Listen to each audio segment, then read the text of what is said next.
कहते हैं। अगर हमको इनको आधा दर्शाना होता है तो हम प को आधा कर देते हैं, न को आधा कर देते हैं, उनके पैर हटा देते हैं। इसी तरह ट ठ ड इनको कैसे दर्शाया जाए, तो इनके आगे हलंत लगा दिया जाता है। अब हम पढ़ेंगे द्वैत व्यंजन और संयुक्त व्यंजन क्या होते हैं। द्वैत व्यंजन वे व्यंजन हैं जो कि एक से होते हैं, लेकिन पहला स्वर रहित होता है और दूसरा स्वर सहित होता है, जिसे हम बिल्ली कहेंगे। ल आधा, इसको इससे दर्शाया कि ये आधा है।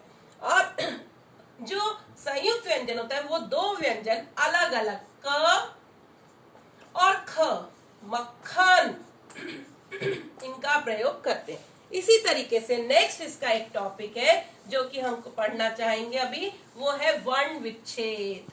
वर्ण विच्छेद में हम वर्ण विच्छेद पढ़ेंगे। उसमें हम जो भी शब्द करेंगे उसको स्वर के साथ, स्वर से अलग करेंगे। जैसे कि मैंने लिखा मैदान, मैदान में ये स्वर के साथ है, व्यंजन के साथ मिलके एक शब्द बना हुआ है, लेकिन इसको अगर हम अलग करते हैं, इसमें हलंत लगाएंगे, आई की मात्रा है तो उसको अलग करेंगे।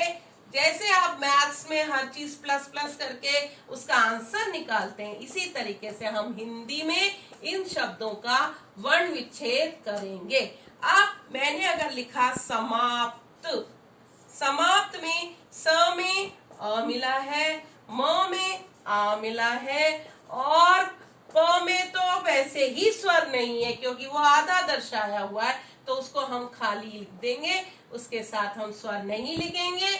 और त में अ है तो इसे कहेंगे इस तरह से वर्ण विच्छेद। आप दोनों तरह से कर सकते हैं। अगर मैंने आपको ये पूछा तो आपको मैदान लिखना है, अगर मैंने ये पूछा मैदान के तो आपको इस तरीके से करना है।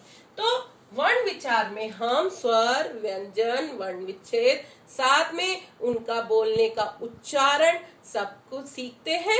ये इसको हम दोबारा एक बार अभ्यास के द्वारा करेंगे और इसका पूरा ज्ञान लेंगे। धन्यवाद।